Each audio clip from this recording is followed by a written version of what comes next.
Good afternoon, everybody. It's great to see you all. Thank you for joining our session. I guess it's day one, so everyone's still invigorated and excited and navigating the conference well. My name is Dr. Jill Buban. I'm the Chief Growth Officer at EdPlus at Arizona State University. I'm thrilled to be moderating this panel and joined by my esteemed guests. And we're going to get started. Just a couple of rules of engagement. We only have 40 minutes, so if we don't get to questions, I know our panelists are going to be staying after, so you can chat with them then. And then just really quickly, can I get a raise of hands of folks that are in K-12? Wow, okay. And how about post-secondary ed? And any investors, foundations? Awesome. Okay, great. This just gives us some ways to situate the panel. But again, thank you for coming. I'm going to pass it over to Luke. Yeah, my name is Luke Hejl. I am co-founder and CEO of TimelyCare. So our mission is to foster student success and improve the health and well-being of campus communities. We started the company in 2017. The problem we actually originally set out to solve was that students couldn't get a same-day visit in a medical clinic. We quickly learned that the mental health side had huge needs as well. So we've built there and have a variety of solutions for students, from psychiatry to a peer community that we've built, some digital self-care journeys, and most recently student success. We have a faculty and staff program, or teachers and staff within K-12 as well, which I wasn't planning on talking about today, but knowing that there's so many of you guys in here, that's brand new as well. So we served over 1 million, we had over 1 million sessions last year for students. We're just getting to the point in building the company 7 years ago where we're really tracking outcomes. So it's an exciting place to be as a company, and I'm really excited to be part of this really important conversation, and honored to be on stage with 3 other people doing the same thing. So thanks for having me. Hi, I'm Alecia Chenault. I am the Student Care Officer at Western Governors University. We're a large remote university serving about 170,000 students. I serve on our Student Wellbeing Leadership Team and help coordinate the strategic approach to student wellbeing services at WGU, which includes external partnerships, but also initiatives that are internal to WGU, including crisis and critical needs support, our environmental barriers program. It's really supporting students during their most difficult times, honestly, and helping them get connected to the care that they need, while also thinking about how do we create initiatives and implement them more upstream so that it's not just a reactive approach, but that we also think about promotion and prevention when we think about well-being. Happy to be here and joined by my esteemed colleagues. Thank you. Hey, everybody. For those of you who I haven't had the opportunity to meet, my name is Michael London, and I'm the founder and CEO of Uwill. I've been a social impact entrepreneur my whole life, and that's a long time now. And strangely, I looked really hard at what I felt was the truly the greatest need within K-12 and in colleges, and it was late 2019. Started the company on February 15th, 2020, so the timing is kind of interesting, I think. People can all agree. So we didn't get to seize the needs truly around the pandemic necessarily. On the other hand, I think as an organization we benefited because people definitely got to the point where they knew there was a need very quickly. So I'm really proud to be here. Thank you to everyone for having me on this panel. And hopefully through the conversation, you'll learn more about Uwill and me, and we'll answer any questions after the fact. So thanks again. Great, thank you all. So we're going to get into it. Maybe we'll spar a little, we'll see. They love for us to do that, but anyhow. So you all started to talk a little bit about the longevity and how you've been in the field. Michael and Luke, 5-ish years, give or take a couple years. Alecia, you're fairly new to WGU, and the role is new itself. So I guess I'm curious if you can tell us how you thought about getting into this space and kind of the why now. I think we all jumped to assume it was COVID, and so people created businesses or created positions, and it was COVID. But I think there's a lot more to that, and it's been blossoming and bubbling up to the surface. So, Alecia, do you want to start? Sure. So my role is new at Western Governors University, but I've been in college health promotion and education for about 13 years.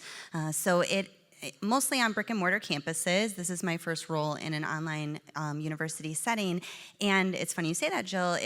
I think that COVID brought to light a lot of different challenges and opportunities, but certainly on a college campus, we've been thinking about well-being for a really long time. So my higher ed folks that are in the room know that as our student populations grow and change, we have to do that as well, and we have to meet them really where they're at and what their needs are, and that doesn't change in an online space.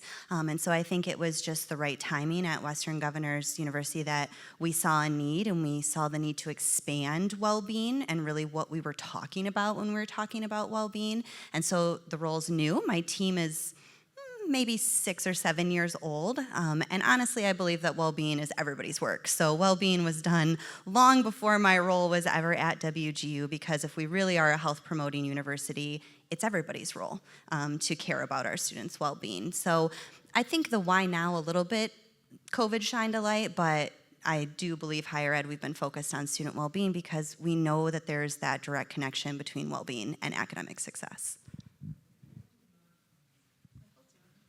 Sure. So I had been the CEO of a company called Examity, which you may or may not be familiar with, but I had sold the large majority of that company to investors.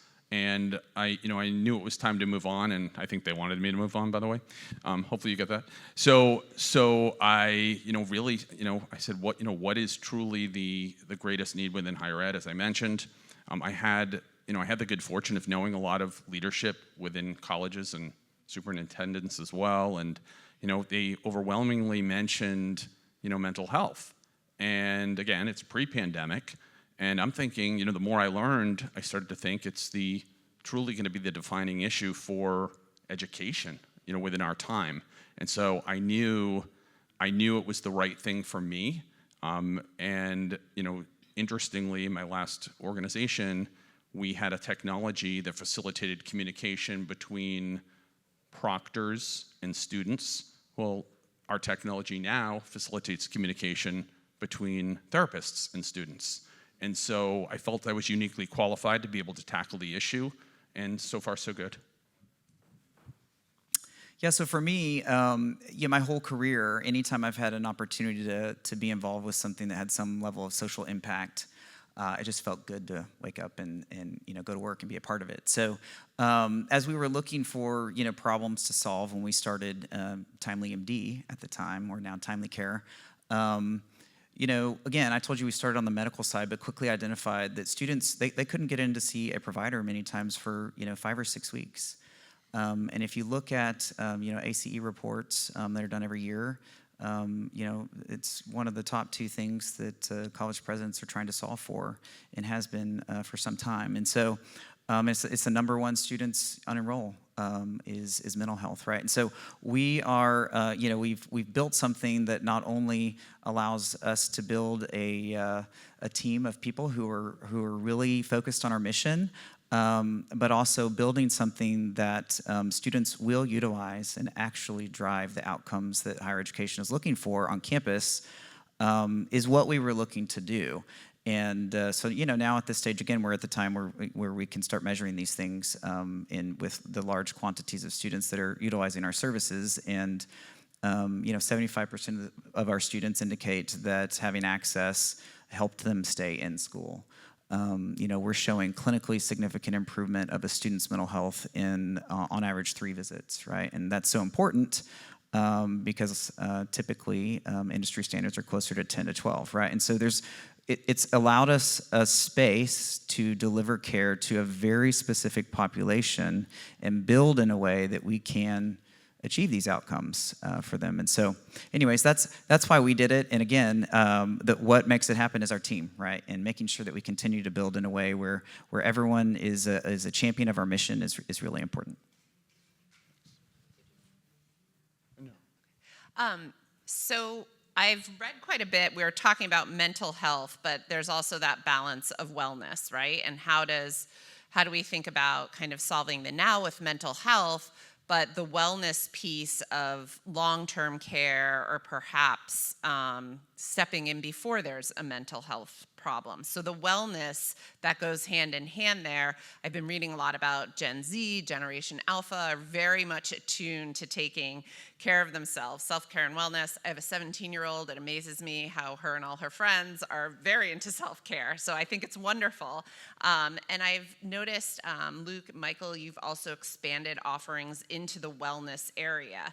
Can you tell us a little bit about, your ethos around why that is so important, if I'm completely off in what I just stated? No. And then also, like, what you think the future is for that area and, like your top wellness areas in your offering.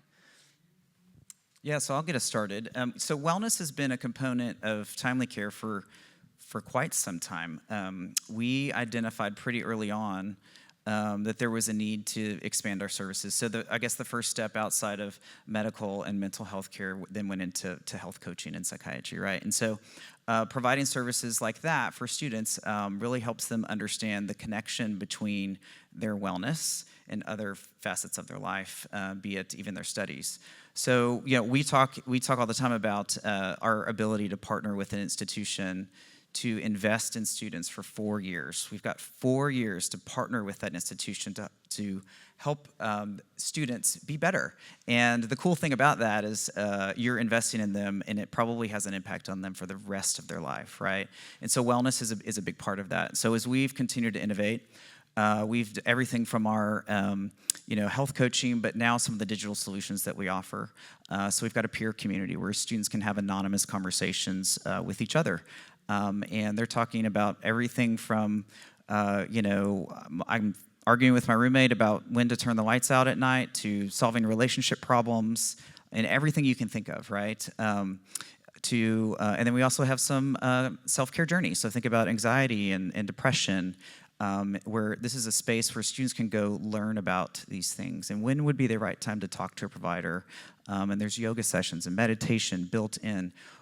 The great thing about it is that we're reaching more students than we ever have because of our broadened awareness, or broadened focus, rather, on wellness, right? And so over 50% of the students who have utilized our digital solutions have not had the need for face-to-face care from a provider, so that's great. So our thesis that we would reach more students by continuing to introduce new levels of care was accurate.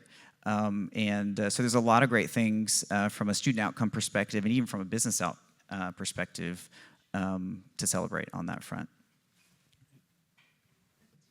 Sure. So it probably makes sense for me to just tell you what our philosophy is first, and then we'll get into the wellness.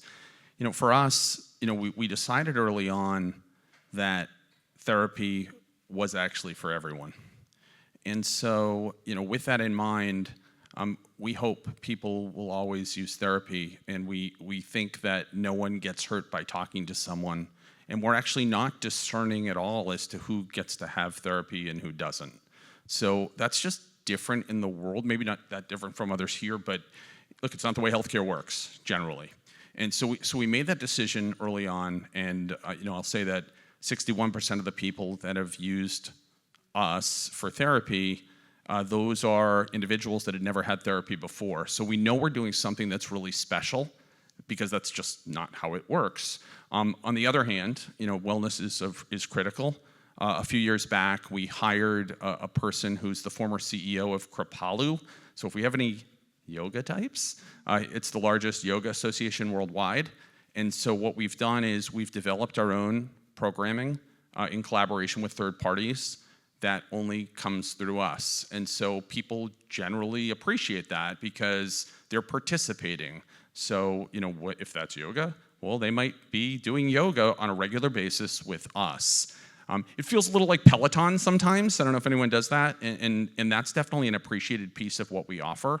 And we, and that actually comes with Uwill. So it's not even something that people are buying, it's just something that they're getting. The main areas are around yoga, meditation, mindfulness, sleep, relationship issues. I don't know, my roommate stole my sandwich. I mean, we have everything. And what I would say is that it definitely helps, to amplify what Luke said. A lot of it is to complement therapy, and sometimes it's instead of therapy. It's whatever people want. We want people to take the approach that they feel is best for them to just feel fine, and that's all we're trying to do. And wellness happens to be one of the ways that people are able to get there. I know the question was for my two colleagues, but I think another piece that is being provided too that's really important when we think about our students' well-being is basic life needs. And I see this a lot in the work that I do with crisis, but really seeing our students go through some pretty extreme barriers around houselessness and food instability, and those, I mean, we've all seen Maslow's hierarchy of needs, right? It's old, it's tried and true, but when we think about we need our basic needs met before we can get to this higher order thinking. So when we think about wellness at WGU, we think about those pieces as well. And many great external partnerships because we serve across our nation to connect our students to resources that are local to them, because we have students in all 50 states, but also thinking about what we do internally around financial well-being and what we offer when students are going through these real critical moments. How do we get them connected to local resources? But then how at WGU do we kind of step into that space and make WGU feel local to them? And often that involves financial well-being to really help lift them up from whatever barrier that may be presenting itself at the time and get connected to these wonderful services for ongoing support and care. Can I say one more thing? Yeah, so, thinking about wellness and thinking about virtual care, which, us up here are pretty heavily involved in, the great thing about virtual care is that it's meeting students where they are. So they're used to accessing services or on their phone, or grocery delivery, or they grew up with the phone in their pocket, right? So we've created a door that they can walk through. And the great thing about higher education is that they are always in tune with the needs of their students, and they're investing heavily in all of the areas where they know they need to improve or provide better services. So one of the things that we're able to do is be aware of all of those services and create a virtual door that they can walk through. Sometimes we're pointing back to the other services on campus, right? That's really powerful. So whether we're talking about basic needs, our basic needs program does that. We've got resources in the community that we point to, or resources on campus that are already identified. But I think it's really important to look at and understand when you're thinking about wellness on campus that you have the right doors for students to walk into to access those services. And I think we've been able to do that. I know Uwill's been able to do that as well. But it's a strong value proposition for making sure that you have a wide variety of options for students and doors to walk in. That's great segue. I think I can make this here. So as Michael was saying, he started the company right at the precipice of COVID, or started thinking about launching it. I was actually the last person on campus before Fairfield University closed, and I was launching online at the start of the pandemic. And those of you in online know that's funny because a traditional university is saying, well, we do online, we're remote.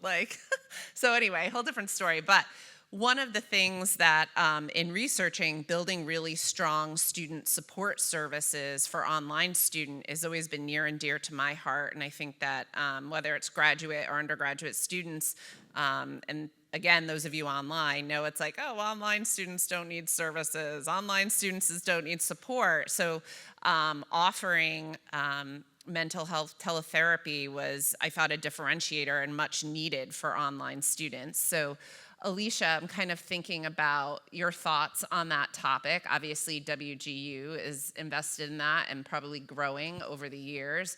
And then something you mentioned, Luke, about the opening the door for people on campuses. I'm also curious, maybe after Alecia, you to speak what you both think about what you're seeing in terms of differentiation between the traditional campus and the online campus needs.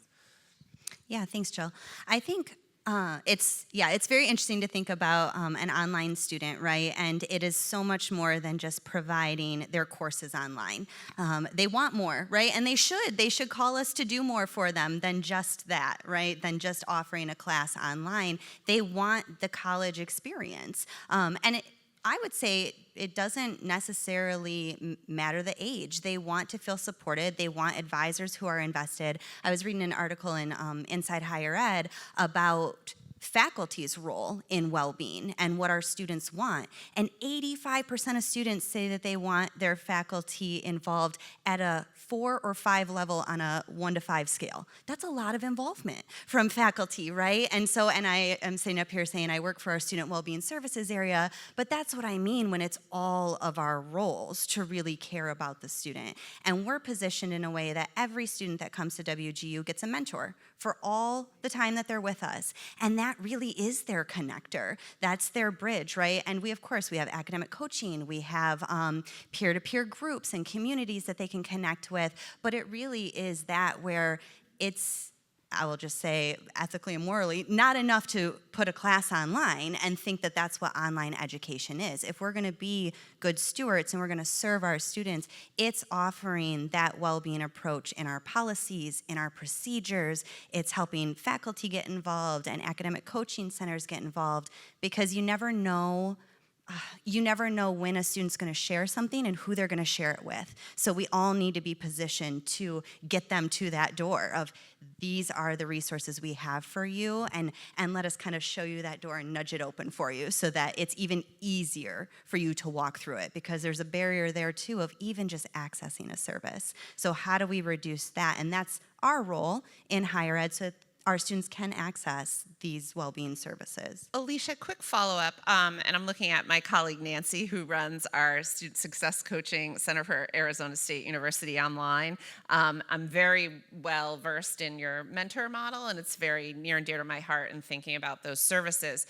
Have you seen any relief or decrease in mentor usage for probably problems they weren't suited to answer since you've added on well-being services and mental health services? Yeah, we have had a decrease, and I would say we have mentors that feel more prepared. So part of what I did in my first year at WGU was really, I call it a road show, go on a road show and talk about the services, and talked through that referring a student is a trauma-informed response. So that is your role as a mentor in the scope of your work, is you created that opportunity in that space, I would always tell them, where the student shared, and that's amazing, right? And that can't be replaced. And now this is where we help them get connected. So I think we've seen that a lot in our work with crisis, because we come alongside and support the mentor so that there isn't such the responsibility there, right? The responsibility is to listen and to refer. So, yeah.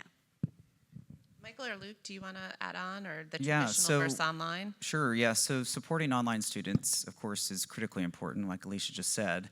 You know, we're solving the same problems for them, right? They're trying to identify ways that they can access services in a number of ways. And, you know, we just launched our student success program as well. And the great thing about that is a student may be, you know, across the country studying not close to many of their peers, but our student success coaches have awareness of everything going on, you know, the resources available to them, and they can point them in the right direction. So having that door to walk through, again, is, I would say, is really important. So there's not a whole lot of difference, I would say, in the populations in some ways. In fact, you know, most traditional students there's an online component to their learning, right? They're using their LMS. So we've integrated with Blackboard and Canvas, and about 20% of all of our, you know, usage of visits come through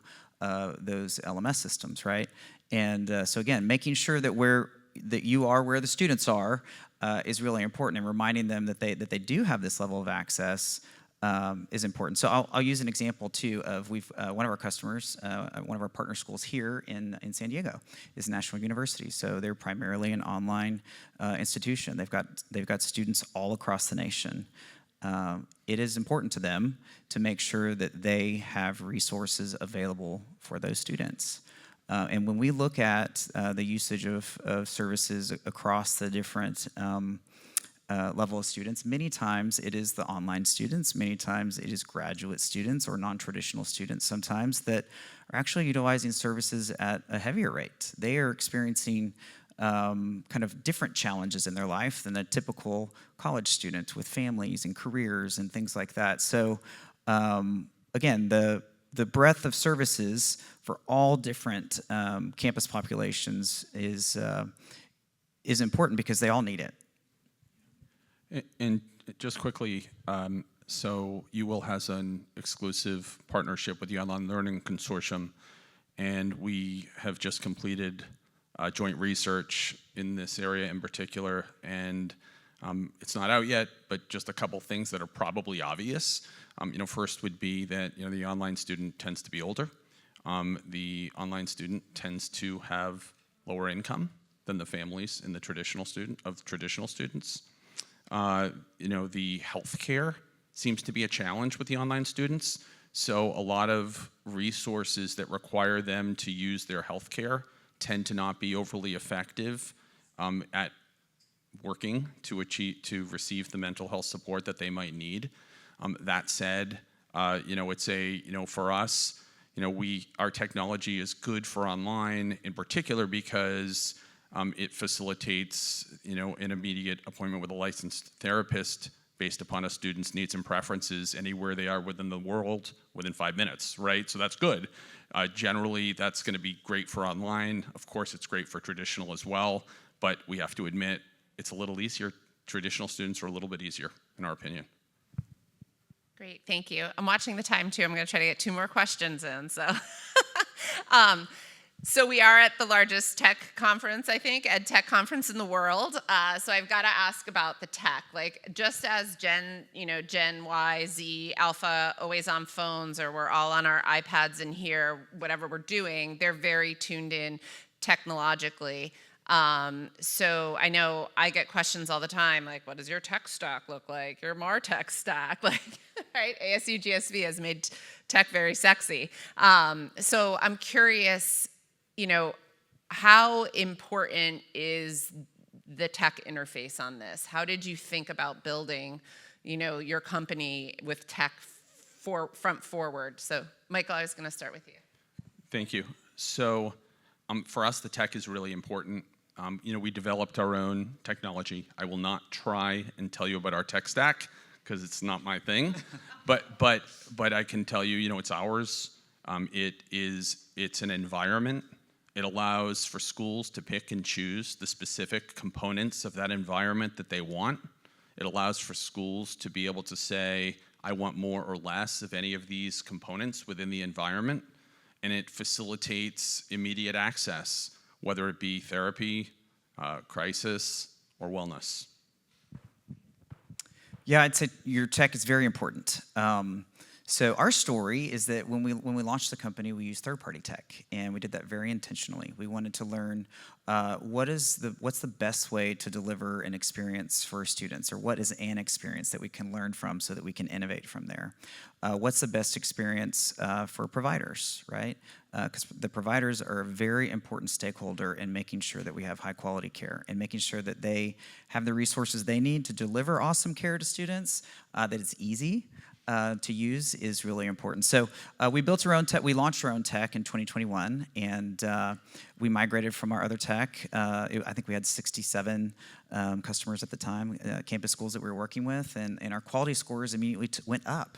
And that was great. We expected a little dip. So it's allowed us things that we weren't able to do when we were using third-party tech back in the day, such as making sure that we are able to have all of the accessibility needs taken care of for students. So we're WCAG 2.0 compliant, right? We're working on 2.1 to make sure that when they turn that app sideways that, that they have that as well. So these things are important to many of you guys out in the audience who are the stakeholders on campus that need these things for your students. We're SOC 2 Type 2 compliant. That is critically important. Your CTO is not going to work with someone who doesn't have that, can't bring that level of confidence. We have a HECVAT, right? That's a level of certification as well that is specifically for higher education. We are URAC accredited. We're the only one in our space that has achieved that level of accreditation.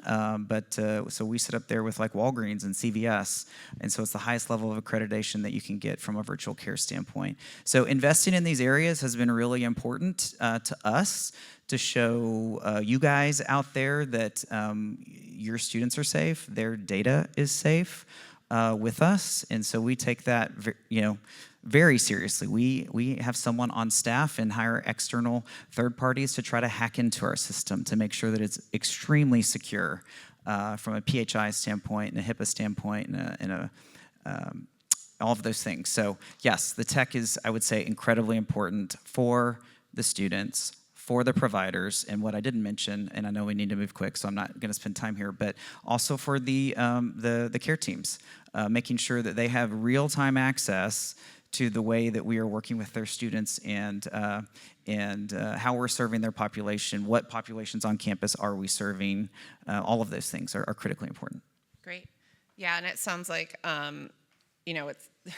it also takes any worry or lift off of whatever university, K-12 school that you're working with, to know that there's the reliable tech and they don't have to bring in their enterprise teams and everything else. So I'm going to shift real quickly, but stick with you, Luke. I saw a lot of folks in K-12, so I want to make sure we address that and how you're both thinking about that space. Luke, did you want to start? Sure, yeah. So again, we have just announced weeks ago that we're taking our first step into K-12.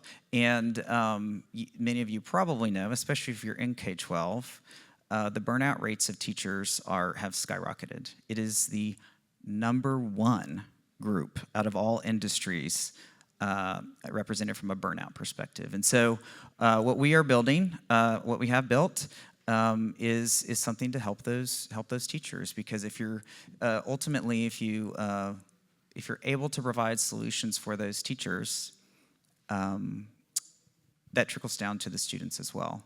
It's funny, we've been talking to a lot of different institutions and school districts, and as we've launched this, and it's not unusual to hear stories about teachers who get so fed up they literally walk out of their class and they say, "I'm done." Right? So what if they had access to talk to someone the night before, or even in that moment, just step out and go to a private spot and use what we call Talk Now to have immediate emotional support to talk to someone. So there's a lot to solve in K-12.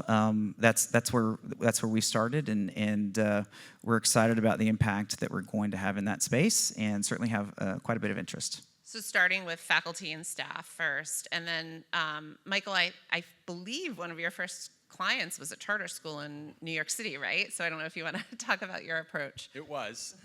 Yes. So, we work with more than 300 colleges and more than 100 K-12 schools. And there's always an option for our schools to include, if it's a college, faculty, staff, and administration. If it's K-12, it's teachers, staff, and administration. So it's very common for us. And the way our technology works is the view is different, right? So everything always has to be easy to use and be truly geared to the individual. So if a teacher came on, it wouldn't look the same as when the student came on. It's a total different environment, and the technology is built in such a way that it's able to do that, which seems to be very positive, especially within the same entity. So we definitely focus a lot in all areas.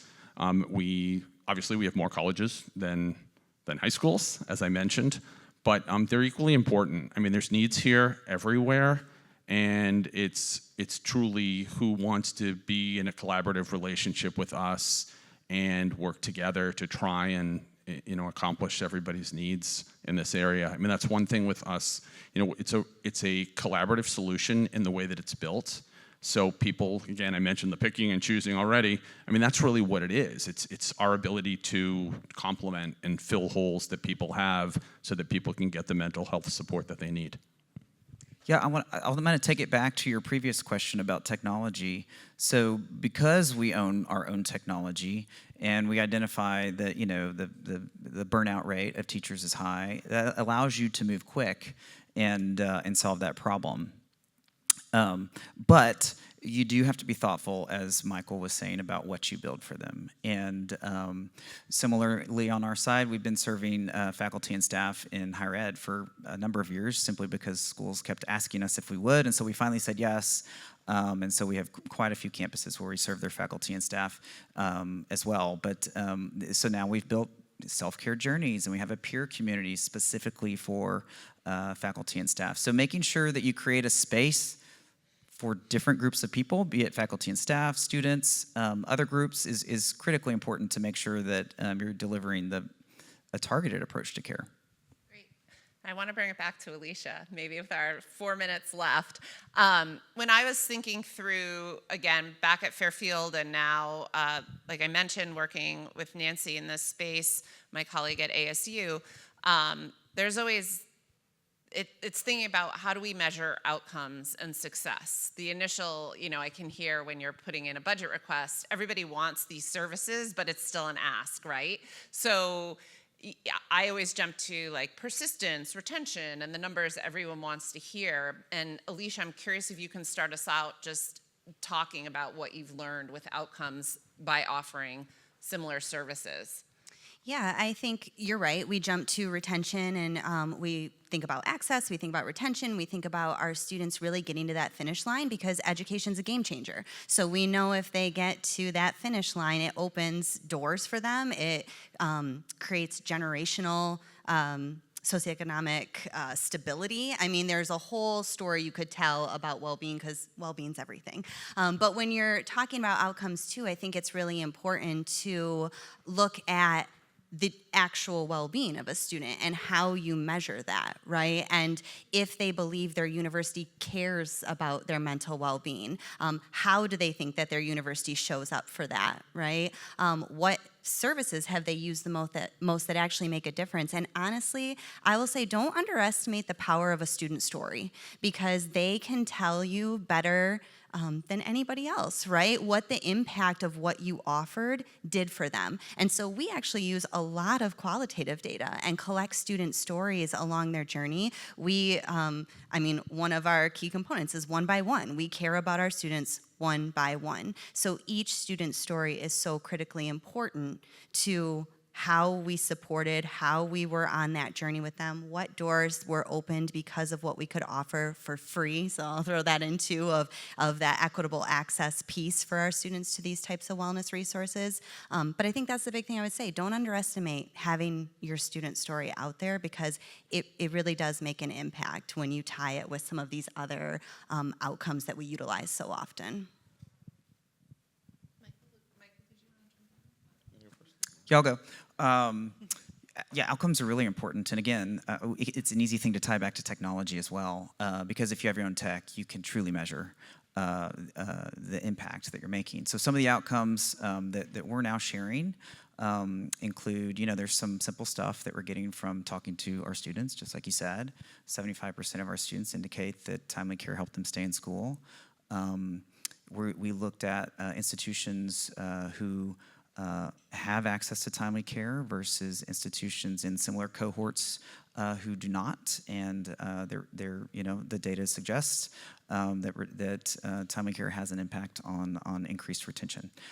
We also know that students, again, I shared earlier, we're showing clinically significant improvement in students' mental health in 3 visits. So we're doing that, those of you guys who aren't in mental health, by leveraging PHQ-9 or GAD-7. This is a mental health score measurement. Each time you come in and speak with a provider, we ask a set of questions, and so we know that we're having a significant impact on these students. And again, doing it instead of 10 to 12, it's in 3. So that's important for students and for institutions to make sure that we're moving quick to make significant progress with students. One other thing I'll throw at you as well, from an outcome perspective. Let's see if I can Luke, I'm just going to ask if Michael wants to chime in with 40 seconds left. 40 seconds. Outcomes are always challenging. To be very specific, I think that sometimes we focus so much on outcomes that it adds friction to the process, and people don't get the help they need. So we're always trying to achieve that level of balance. So if, as an example, if it's GAD or PHQ, yeah, if someone has anxiety or depression, you want to see how these symptoms are being reduced over time, that's great. But for other stuff, we don't want to do that. We really don't want to get in people's way.